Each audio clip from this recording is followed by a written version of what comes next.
Today there is important news from Mali. Here, Russian forces are no longer just retreating from advancing ground rebel units in Mali, but they are being pushed out from the air as well. Despite Russia deploying experienced instructors to protect the junta government, they were forced out after losing the air war essentially to tribes' militias that had just started using drones. Recently released battlefield footage shows Azawad FPV drone teams striking Russian bases, turning what should have been secure rear areas into constant danger zones.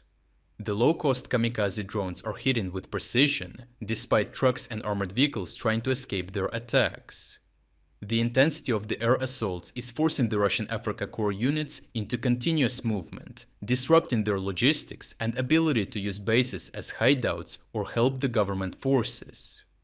This marks a dramatic shift in how the war in Mali is being fought, as until recently the conflict followed a classic insurgency model. Tuareg separatists and other rebel groups relied on improvised explosive devices, ambushes, and hit-and-run attacks. Their main focus was targeting supply roads by mining desert roads, attacking convoys with car bombs, and blockading key logistics corridors. This forced Malian and Russian units into a defensive posture, tying them down to convoy protection and base security rather than offensive counterinsurgency operations.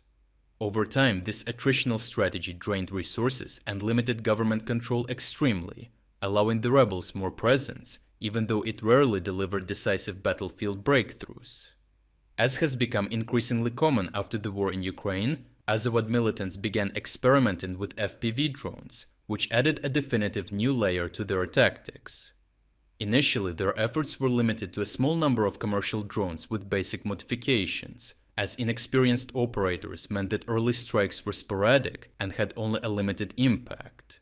But over the following months, they adapted rapidly, with Azawad UAV units improving their drone assembly and piloting skills, integrated more effective warheads, and began coordinating drone strikes with ground operations for bigger impact. This culminated in the current offensive, where these efforts matured into a fully integrated combat capability, meaning that FPV drones were no longer a supplemental tool, but a central element of the battlefield. Unlike IED, which rely on the enemy moving into a trap, drones actively pursue targets in real time, eliminating safe zones and extending reach far beyond traditional ambush tactics. This transformation turned the battlefield into a multi-threat environment, with Russian and junta units not only facing pressure from advancing ground forces, but simultaneously being under constant aerial surveillance and attack. This resulted in increased casualties, disrupted command and control, and a growing psychological toll on troops forced to operate under an unseen, persistent threat. In such conditions, new to the African battlefield, holding isolated desert outposts became increasingly untenable, accelerating Russia's decision to retreat. The apparent absence of Russian countermeasures makes this development even more important, as despite the presence of Russian Africa Corps instructors, many of which have experience fighting in Ukraine, there is little evidence of effective electronic warfare countermeasures or FPV drones of their own being deployed. The FPV footage from the militants itself is telling, as drones strike freely inside Russian positions with no visible jamming, interception, or layered defense.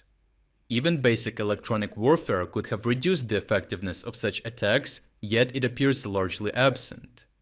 Russia may have underestimated the rebels, assuming they lacked the capability to deploy drones at scale.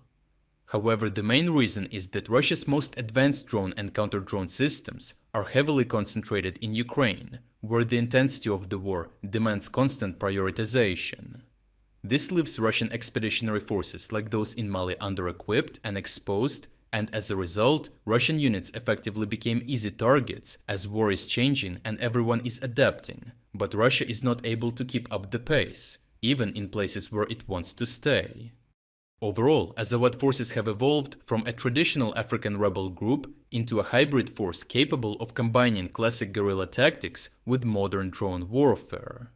This adaptation has played a decisive role in forcing Russian withdrawals and reshaping the balance on the ground. At the same time, the contrast is stark, as even though Russia possesses the knowledge and experience in drone warfare, without the systems to deploy in Mali, that expertise offered little protection. And as this transformation unfolds, there are growing hints that external know-how may have played a role in the shift of tactics of the Mali rebels. If you would like to explore other key developments today that we couldn't cover in this video, make sure to visit our interactive news map. The link to our interactive map is in the description below. Thank you for watching this update, and a special thanks to everyone already following our interactive map.